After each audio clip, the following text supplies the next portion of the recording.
in philosophy, in daily life, it arises the question of which is the driving force, the intuition or reason? What is the relationship between reason and intuition? The layperson vests a lot of weight into intuition, into feelings. Michael Sandel, I think,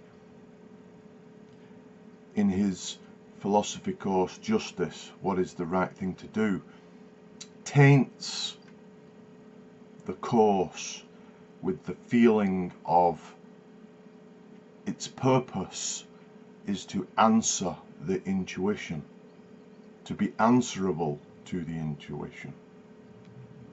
This is a grave mistake. Many people I think, did I post it?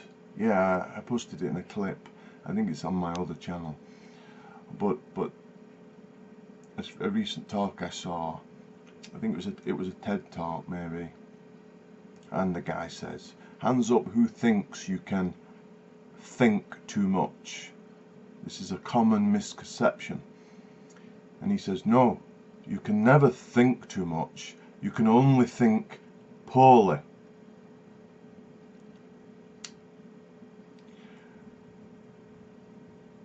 People who vest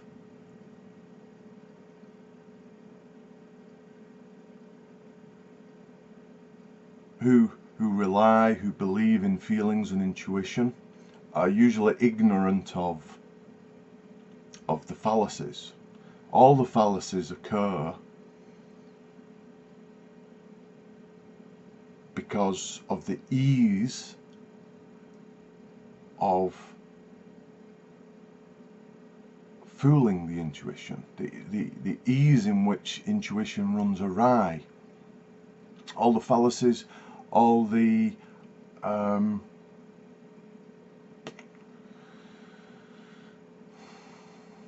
cognitive, I forgot the word,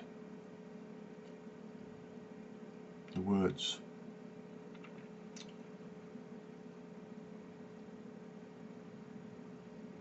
They're not called fallacies, they're fundamental physiological cognitive dysfunctions. I'll look it up and type it in the comments or the notes, just to in fact I'll do it as I speak, because it's so annoying for it to slip my mind, and it's very important.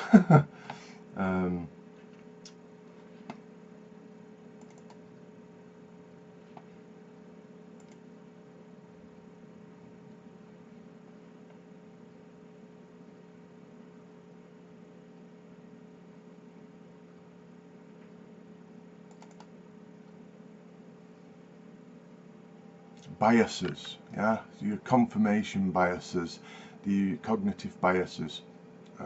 That's still not the word cognitive, it's biases, and they're not so much the consequence of poor reasoning, but understanding the biological nature of our brain is wired to preference this bad reasoning and see things in different ways.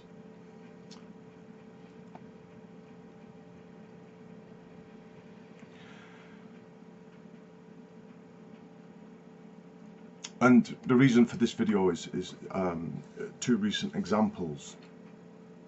In the prior video I just uploaded, the cosmologist and general relativity theorist talks about the arrival of gravitational waves on his birthday, and he jokes, thank you universe, you know, for that present. The layperson could be very influenced that somehow that they're given a similar thing where you'd vested your life in investigating something, and a coincidence like that occurred, you'd feel like really special and like you were born to solve some problem in this area or something. But no, it's just a coincidence, yeah. And so, as an example, another example where I'm not quite a layperson, but I feel the special intuition and the amazement myself at the coincidence. Recently, in Facebook dialogue with another autistic, he brought to my attention the Hegelian point of view of being and becoming, and no being, just only becoming. And then in that same day, yesterday, I watch a YouTube, and my scientific reaction to such terminology is disdainful. And then, because it doesn't belong in science, it's obfuscation, it's voodoo, it's touchy-feely. And then I watch a YouTube video on the same day wherein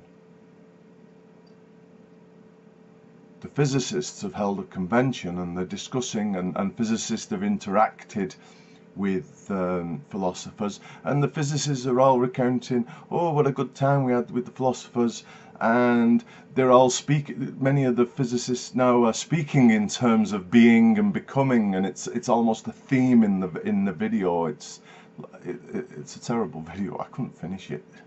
but anyhow, it's an hour plus long, and I watched half an hour of it. But it was quite remarkable for the intersections of those two paths, timelines. Those are the wrong words, but the intersection isn't a coincidence. The two angles come together and echo this thought to me, and it seems more significant than it is. It's probably true that it's been mentioned before and it's never struck me, and even if that isn't the case, it's still a coincidence, yeah.